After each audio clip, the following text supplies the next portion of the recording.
DMT classes में आपका स्वागत है। आइए आज हम क्लास 10th का जो चैप्टर चल रहा था रासायनिक अभिक्रिया और समीकरण, उसका जो पार्ट 2 है वो मैं आज लेकर आया हूँ। तो इसके पहले हमने क्या किया था कि इसके पहले हमने रासायनिक अभिक्रियाएं एवं रासायनिक परिवर्तन कितने प्रकार के होते हैं ये हमने पढ़ा था कि रासायनिक परिवर्तन उसमें दो प्रकार को आपको पढ़ाया गया था, एक भौतिक परिवर्तन और एक रासायनिक परिवर्तन। ठीक, तो इसको मैंने बहुत अच्छे से समझा रखा है। अगर जो नए बच्चे आए हैं वो इसको अगर समझना होगा तो इसके पहले वाले वीडियो में जाके आप इसको समझ सकते हैं। एक बहुत ही बखूबी ढंग से उसको एग्जाम्पल के द्वारा उसको समझाया गया। ठीक है, अब हम आते हैं रासायनिक अभिक्रिया का जो अगला टॉपिक है, यानी कि रासायनिक अभिक्रिया में जो अगला टॉपिक है वो क्या होगा, तो वो है रासायनिक समीकरण। यानी रासायनिक समीकरण किसे कहते हैं, उसमें कौन कौन चीजें आती हैं, इन सभी चीजों को हम जानेंगे। तो रासायनिक समीकरण में जो सबसे पहला चीज है वो अभिकारक है। ठीक, उसके बाद उत्पाद, यानी कि अभिकारक और उत्पाद किसे कहते हैं पहले हम ये समझेंगे। ठीक, तो अभिकारक उसे कहा जाएगा, यानी कि जब भी आप रासायनिक अभिक्रिया लिखते हैं तो जैसे मैं एक एग्जांपल ले लेता हूं कि H2 और प्लस O2। ठीक, ये दोनों मिलके क्या बनाएंगे, तो ये मिलके बनाएंगे 2H2। ठीक है, यानी ये जल का निर्माण करेंगे। ये जो चीजें आप लिख रहे हैं H2 प्लस O2, ये क्या मिल बना रहा है, तो 2H2O बना रहे हैं। तो उन लोगों को ये देखने में बहुत अजीब लगता होगा कि चीजें कैसे बने, लेकिन अब जैसे जैसे आप चीजों को पढ़ते जाएंगे और ये पूरा जब चैप्टर पूरा समाप्त होगा तो आप देखेंगे कि जो ये चैप्टर समाप्त होते हैं ये सारी अभिक्रियाओं को आपको भी पता चल जाएगा कि अगर ये चीज जब लिया जाएगा तो यही बनेगा। ठीक है, बात आते हैं हम अपने टॉपिक पे कि अभिकारक और उत्पाद किसे कहेंगे। तो देखिए, अभिक्रिया में जो जो चीजें भाग लेती हैं, ठीक है, यानी कि हम जब जल का निर्माण किए हैं तो दो चीजें भाग ली हैं, एक H2 और O2। इनको हम लोग क्या बोलेंगे, इनको हम बोलेंगे अभिकारक। यानी कि अभिकारक पूछा जाएगा कि जल के निर्माण में कौन कौन से अभिकारक हैं, तो आप बताएंगे H2 और O2। ठीक है, ये अभिकारक है, या ऐसे कह सकते हैं कि तीर के जो बाएं तरफ लिखे गए हैं वो सभी अभिकारक हैं, और जो तीर के बाद यानी अब जो चीजें ली गई हैं और उनसे जिस चीज का निर्माण हुआ है तो उसे हम बोलेंगे कि ये क्या है, उत्पाद है। ठीक है, उत्पाद या अभिकारक को आप ऐसे कह सकते हैं कि अभिकारक वे पदार्थ होते हैं जो अभिक्रिया में भाग लेते हैं, यानी अभिक्रिया में भाग लेने वाले पदार्थों को हम अभिकारक कहते हैं, तथा उनसे प्राप्त जो पदार्थ होते हैं उन्हें हम उत्पाद कहते हैं। ठीक है, तो अभिकारक और उत्पाद आपसे पूछा जाएगा तो आप कोई भी दो एग्जाम्पल लेके उनके नीचे अभिकारक और उनके बाद उत्पाद लिख के आप उस चीज को समझा सकते हैं। ठीक है, फिर उसके बाद से रासायनिक अभिक्रिया और समीकरण का अगला टॉपिक जो है वो लिखने की विधि है। यानी कि जब हम रासायनिक समीकरण लिखते हैं, देखिए इस पूरे चैप्टर में दो ही चीज पढ़ा जाएगा आपको कि रासायनिक अभिक्रिया कौन कौन सी आपको पढ़ना है और उनके समीकरण, यानी रासायनिक अभिक्रिया को लिखा कैसे जाएगा और उनके कौन सी अभिक्रिया है ये आपको पढ़ना है इस पूरे चैप्टर में। ठीक है, तो अब है लिखने की विधि। तो लिखने की विधि में हम ये जानेंगे कि जब लिखा जाता है, जब कोई भी रासायनिक अभिक्रिया लिखा जाता है, जैसे जिंक और प्लस O2। ठीक है, तो ये बनेगा क्या, तो ये बनेगा आपका ZnO, जिंक ऑक्साइड। तो जिंक ऑक्साइड यहाँ एक है, यहाँ कितने हैं, दो है, तो इसको भी दो करने के लिए आगे दो लगाएंगे, तो फिर ये जिंक भी दो हो जाएगा, तो यहाँ लगाएंगे दो। तो ये तो संतुलित हो गया। जब ये समाप्त होगा ये टॉपिक, तो फिर हमको संतुलित ही पढ़ना है। पर यहाँ पर आया तो मैं भी यहाँ पे संतुलित करके दिखा देता हूँ। तो मैंने अभी इसको पढ़ा है कि ये क्या है, तो ये आपके अभिकारक हैं, ये क्या है, तो ये आपका उत्पाद है। ठीक, ये टॉपिक भी कंप्लीट हो गया। फिर उसके बाद यहाँ पे अगला क्या है कि अब लिखने की विधि में, एक लिखने की विधि जो होती है वो शब्दों में होती है। यानी ये जिंक है तो इसको हम लिखेंगे हिंदी में जिंक, यानी शब्दों में लिखा जाएगा जिंक। ठीक, ये ऑक्सीजन है तो इसको लिखा जाएगा ऑक्सीजन। ठीक है, ऑक्सीजन। और एक हमारा जो है वो हमारा हो जाएगा, ये हो जाएगा जिंक ऑक्साइड, जिंक ऑक्साइड। पहला विधि तो यही हो गया कि जो भी रासायनिक अभिक्रियाएं आएंगी उनको या तो आप किस में लिख सकते हैं, आप उनको शब्दों में लिख सकते हैं, और दूसरा है आपका प्रतीकों में। प्रतीकों का मतलब कि जिंक का प्रतीक होता है Zn और ऑक्सीजन का प्रतीक होता है O2 और जिंक ऑक्साइड का प्रतीक होता है ZnO। ठीक है, तो दो विधियां हैं, ये पहली विधि है, ये दूसरी विधि है। मुझको इसको पहले लिखना चाहिए था तो पहले ही कर देता हूँ, वो नियम से हो जाएगा टॉपिक वाइज। यानी कि जिंक है तो Zn प्लस ऑक्सीजन है तो O2 और जिंक ऑक्साइड का हो जाएगा ZnO। संतुलित हम लोग बाद में सीखेंगे।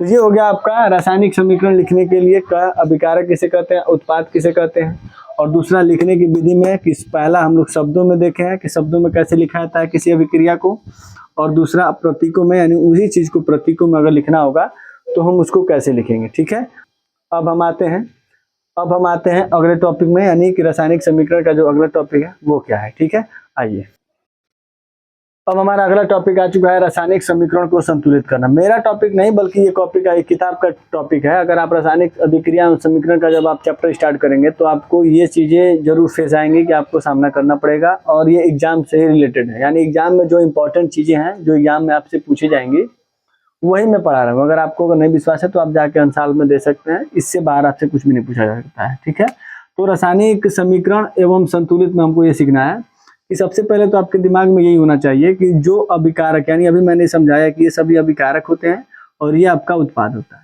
तो जितने अणु अभिकारक में उपस्थित होते हैं, यानी जो जो तत्व यहाँ अभिकारक में जितने की संख्या में मौजूद हैं उतने ही उत्पाद में भी वो प्राप्त होने चाहिए। मैं एक एग्जाम्पल यहाँ पे समझाता हूँ कि देखिए यहाँ नाइट्रोजन कितना है, तो यहाँ नाइट्रोजन 1 है, तो यहाँ नाइट्रोजन 1 है।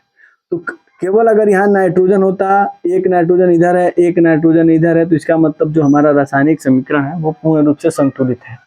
लेकिन जब जैसे ही हम आगे बढ़ते हैं तो हाइड्रोजन यहाँ पे कितना है, तो हाइड्रोजन यहाँ पे 3 है और एक यहाँ पे है, यानी कुल मिला के हाइड्रोजन कितने हो गए, तो 4। इधर हाइड्रोजन कितना है, तो इधर भी है 4, यानी नाइट्रोजन 1 तो नाइट्रोजन 1 है, हाइड्रोजन 3 1 4 है, तो यानी हाइड्रोजन भी यहाँ 4 है। अब यहाँ क्लोरीन कितना है, तो क्लोरीन 1 है, और यहाँ भी क्लोरीन कितना है, तो 1 ही है, यानी इसका मतलब जो हमारा समीकरण है वो पूर्ण रूप से क्या है, तो वो हमारा समीकरण है तो स्टेबल है, यानी कि संतुलित है। उसमें आपको छेड़खानी नहीं करनी है, वो एकदम पूर्ण रूप से संतुलित है, संतुलित समीकरण है। तो ऐसे हम लोग चेक करेंगे। फिर हम लोग आते हैं दूसरे पे। तो दूसरे पे हम जैसे ही आते हैं तो यहाँ सोडियम 1 है, यहाँ सोडियम 1 है। ठीक है, चलिए क्लोरीन यहाँ कितना है, तो क्लोरीन यहाँ 1 है, यहाँ क्लोरीन कितना है, तो यहाँ क्लोरीन 2 है। तो कुल मिला के क्लोरीन कितने हो गए, तो यहाँ क्लोरीन हो गए इस तरफ 3 और इधर कितना हो गया 1। अब यहाँ पे जब आई चीजें आएंगी तो यहाँ पे आपको सोचना है। तो देखिए किसी भी अगर रासायनिक समीकरण को संतुलित करना है तो जब भी परमाणुओं को बढ़ाया जाता है तो 2 की संख्या में बढ़ाइए, 4 की संख्या में बढ़ाइए, 6 की संख्या में बढ़ाइए, और अधिक से अधिक 8 की संख्या में बढ़ाइए। 5 की संख्या में आपको बहुत रेयर केस में ऐसी चीजें होंगी कि 5 में बढ़ाना होगा। अब आपके दिमाग में आता होगा कि ये 2 4 6 8 कैसे बढ़ाया जाएगा, ये क्या होता है। तो जैसे मैंने कहा कि सोडियम यहाँ बराबर है तो सोडियम बराबर है, सोडियम यहाँ भी बराबर है तो ठीक है, एक एक है ही, लेकिन क्लोरीन यहाँ 3 है और इधर 1 है, तो हम इसको बढ़ाएंगे कितने की संख्या में, तो 2 की संख्या में। इसी को मैं कह रहा हूँ। अब ये जो 2 है, जो नंबर है, वो आप किसी भी तत्व के नीचे नहीं लिख सकते, वो उत्पाद में या अभिकारक में वो लिखा हुआ आ सकता है। जैसे देखिए इसमें लिखा हुआ है 2 3, तो आप उसके नीचे नहीं लिख सकते हैं, उसके आगे ही लिख सकते हैं। ठीक है, तो अगर मैं यहाँ 2 कर देता हूँ तो 2 का मतलब ये हुआ कि यहाँ सोडियम भी 2 हो गया और क्लोरीन भी 2 हो गया। ठीक है, तो जैसे ही आप यहाँ 2 लिखते हैं तो सोडियम तो यहाँ 1 है, यहाँ सोडियम 2 हो गया। चलो ठीक है, तो यहाँ हम 2 कर देते हैं। तो जब 2 यहाँ सोडियम कर दिए, नहीं यहाँ पे NaCl नहीं होगा, यहाँ पे सिर्फ Na होगा, सॉरी यहाँ पे Na होगा, यानी Na 1 है, Na 1 था। ठीक है, यहाँ 2 सोडियम हो गया तो यहाँ भी हम कितना करेंगे, तो यहाँ भी 2 सोडियम करेंगे। ठीक है, उसके बाद अब देखेंगे कि सोडियम भी 2 हो गया और क्लोरीन कितने हो गए, तो क्लोरीन 2 है ही, तो सोडियम भी 2 हो गया और क्लोरीन भी 2 हो गया, यानी जो हमारा समीकरण है वो भी संतुलित हो गया। समझ में आ रहा है आपको। यानी कि सबसे पहले हम एक एक परमाणु को बैठाएंगे, ये नहीं कि किसी सभी को लिए और सबको एक साथ ही बैठाने लगे, ऐसा नहीं करना है। यानी कि हमको जब भी काम करना है सबको एक साथ नहीं करना है, किसी एक को बैठाएंगे, फिर उसके अगले वाले को, फिर उसके अगले वाले को। ऐसा करेंगे तो ऑटोमेटिक होगा कि वो ऐसा आएगा कि जब आप उस पर नंबर रखेंगे तो ऑटोमेटिक वो सब पे बैठता जाएगा। ठीक है, अब हम आते हैं इस पे। तो यहाँ देखेंगे कि हाइड्रोजन 2 है और इधर हाइड्रोजन कितना है, तो 1 है। यहाँ क्लोरीन कितना है, तो 2 है। इधर क्लोरीन कितना है, तो 1 है। तो अब इन दोनों को 2 2 करना है, इसके आगे हम कितना लगा सकते हैं, 2 लगा सकते हैं। मैंने भी बताया है कि पहले आप 2 4 6 8 पे चेक करेंगे बढ़ा के, जब उस पे नहीं बैठेगा तो हम किस पे जाएंगे, 3 पे जाएंगे, विषम वाले पे, 3 पे जाएंगे, 5 वाले पे जाएंगे, 7 वाले पे जाएंगे। लेकिन सबसे पहले हम लोग क्या करते हैं कि इन 2 ही वाले पे बैठाते हैं, 2 4 6 यानी संख्याओं पे ही बैठा जाता है। ये ट्रिक के माध्यम से आप समझ सकते हैं। फिर यहाँ देखेंगे P 1 है और क्लोरीन कितना है, 5 है, तो यहाँ क्लोरीन 3 है और यहाँ 2 है, तो यानी 3 2 5 एक क्लोरीन, यानी संतुलित है, इसको संतुलित नहीं करना है। फिर अगला देखेंगे कि मैग्नीशियम यहाँ 1 है, यहाँ मैग्नीशियम 1 है, कोई बात नहीं। यहाँ ऑक्सीजन 2 है और यहाँ ऑक्सीजन कितना है, तो 1 है। तो ऑक्सीजन को अगर इसके बराबर करना है तो आगे कितना लगाएंगे, आगे लगाएंगे 2। तो जब हमने 2 यहाँ लगाया तो ऑक्सीजन तो 2 हो ही गया, लेकिन मैग्नीशियम भी कितना हो गया, तो मैग्नीशियम भी 2 हो गया। तो यहाँ मैग्नीशियम कितना 1 है, तो इसके नीचे अगर आप 2 लगाएंगे तो गलत माना जाएगा, ठीक है। इसके नीचे ना लगा के हम कहाँ लगाएंगे, तो इसके आगे लगाएंगे। अब क्या होगा, तो मैग्नीशियम आपका 2 हो गया और ऑक्सीजन इसका कितना हो गया, 2 हो गया, यानी कि 2 मैग्नीशियम 2 ऑक्सीजन, ठीक है। अगर इस पे अगर आपको संतुलित समीकरण अभी भी ना आता हो तो आप क्या करेंगे कि मैंने इस पे संतुलित रासायनिक समीकरण करने के लिए सिखाया है, आप मेरे चैनल पे जाके लिखेंगे कि रासायनिक समीकरण बाई डीएमटी क्लासेस, तो उस पर आपको दिखा दिया जाएगा, यानी इस पे कराया गया है, आप उसमें जाके प्रैक्टिस कर सकते हैं, ठीक है। तो ये हो गया आपके रासायनिक समीकरण, ठीक है। तो इन रासायनिक समीकरणों में अब आपको क्या करना है कि इसको समझ लेना है, नहीं समझना है तो उस पर जाके देख लेना। फिर अब इसके बाद हमारा अगला जो भी टॉपिक होगा हम उसको अगले वीडियो के माध्यम से, जो भी रासायनिक समीकरण का जो अगला टॉपिक होगा, अब ये 2 से 3 टॉपिक में, 2 से 3 लेक्चर में समाप्त होने वाला है। फिर हम अगला चैप्टर पे आएंगे। इसी तरह मैं पूरे क्लास 10th की केमिस्ट्री को समाप्त करने वाला हूँ, ठीक है। और चीज़ें अगर आपको समझ में आती होंगी तो अपने दोस्तों में शेयर कीजिएगा और मेरे चैनल को फॉलो कीजिएगा, ठीक है। धन्यवाद।